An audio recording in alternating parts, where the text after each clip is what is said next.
چھوڑ کر خالی زمین اندر سے والا ہے۔ حمد و ثناء رب ذوالجلال، درود و سلام آقا نعمت حضور تاجدار مدینہ راحت المسینہ آپ کی بارگاہ بے کسبنا میں ہدیہ درود و سلام پیش کرنے کے بعد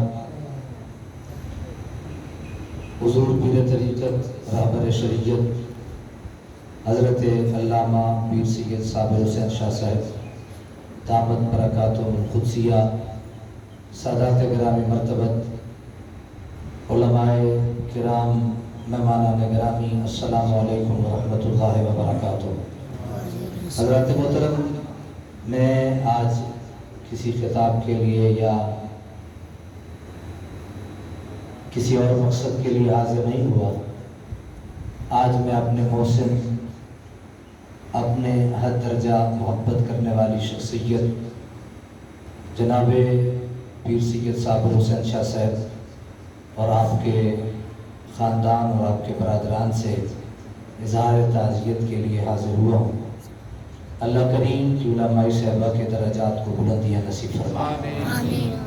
سادات کا گھرانہ ہے تو انہیں کے بابا کی بات سے آغاز کر لیتے ہیں۔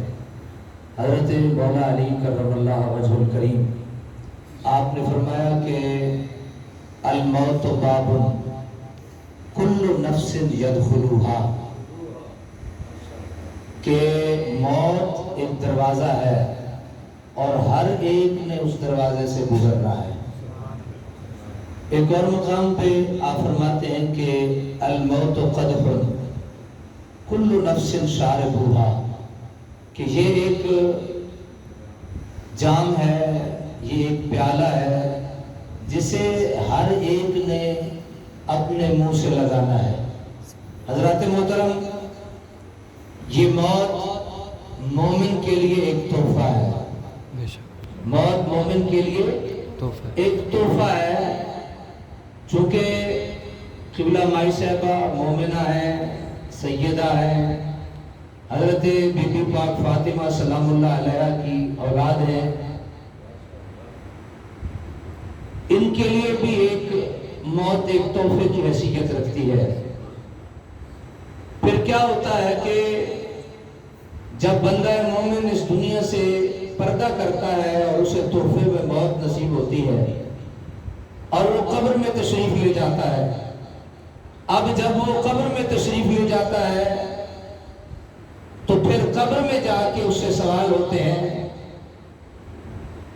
اللہ کے متعلق ہوتا ہے، دین کے متعلق ہوتا ہے، رسول اکرم شفیع معظم صلی اللہ تعالی علیہ وسلم کی ذات گرامی کے متعلق ہوتا ہے۔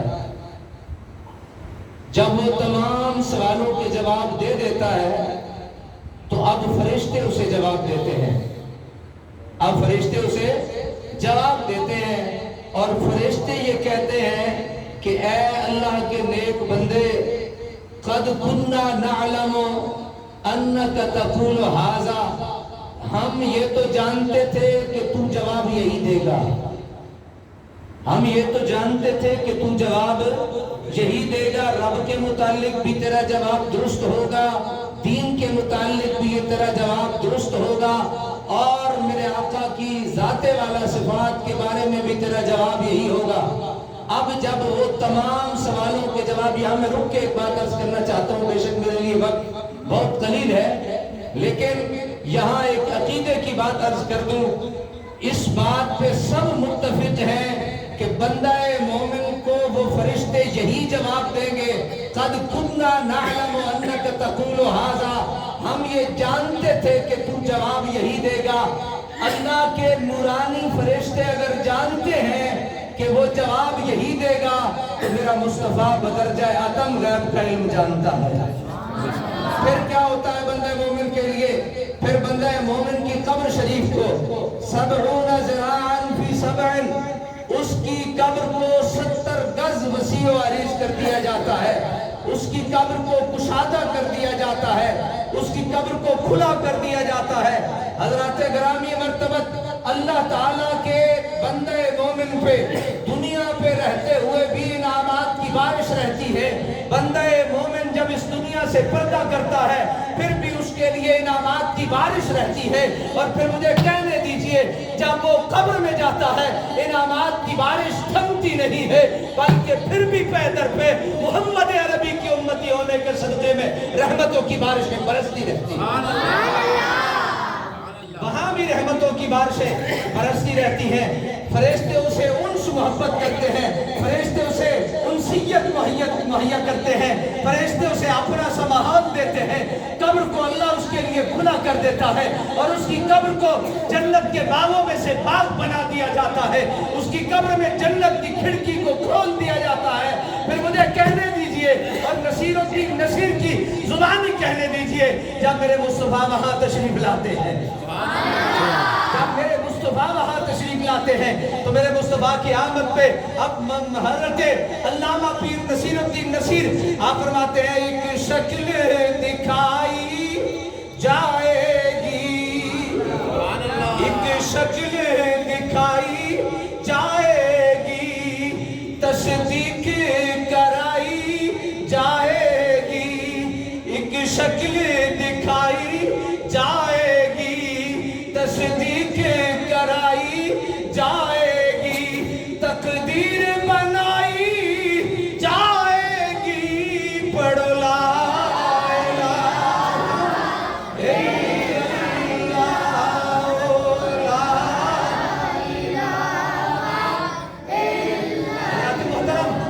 سارا ماحول اب اس کے گھر والا ماحول وہاں ہوتا ہے.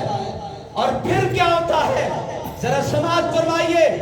دنیا میں یہ ہوتا ہے جب بندہ سونے لگتا ہے اس کے لیے لائٹ کو آف کیا جاتا ہے, لیکن جب بندہ مومن قبر میں جاتا ہے اللہ کے پیارے نبی نے فرمایا اللہ اس کے لیے نورانی نور کی لائٹیں آن فرما دیتا ہے. اس کو بالکل وہاں پہ پرایا پرایا نہیں لگتا, اپنا اپنا لگتا ہے. کرم پروردگار بھی ہوتا ہے, رحمت مصطفیٰ کریم بھی ہوتی ہے. سارا ماحول اپنا اپنا. اب وہ سوالوں کے جواب بھی دیتا ہے, اب سب کچھ کرتا ہے. حضرات محترم یہاں میں رک کے ایک بات عرض کرنا چاہتا ہوں. یہاں یہ ہوتا ہے جب بندہ مومن سونے لگتا ہے تو دعا کیا کرتا ہے, اللہم بیشمے کا اموتو واحیا, پروردگار میں مر بھی تیرے نام کے واسطے میں اور جی بھی تیرے نام کے واسطے میں رہا ہوں. اور جب وہ اٹھتا ہے پھر یہی کہتا ہے الحمدللہ الذی احیانا بعدما اماتنا وإلیہ النشور. ساری تعریفیں اس رب العالمین کی, تمام تعریفیں اس پروردگار کے لیے. الحمدللہ الذی احیانا بعدما اماتنا, جس نے مرنے کے بعد مجھے زندگی دی. لیکن دنیا میں یہ اصول کہ اس کو موت کے نام سے معصوم کیا جاتا ہے. میں نے پڑھا ہے, آخری بات عرض کر دوں, میں نے پڑھا ہے کہ موت کو بھاری نیند کہا گیا ہے. الموت ثقیل النوم, بھاری نیند ہوتی ہے یہ موت. اور جو نیند ہے اس کو کہا گیا النوم خفیف الموت, یہ ہلکی سی موت ہوتی ہے. حضرات یہ مرنے والا مر نہیں رہا ہوتا, یہ کسی کی بھول ہے.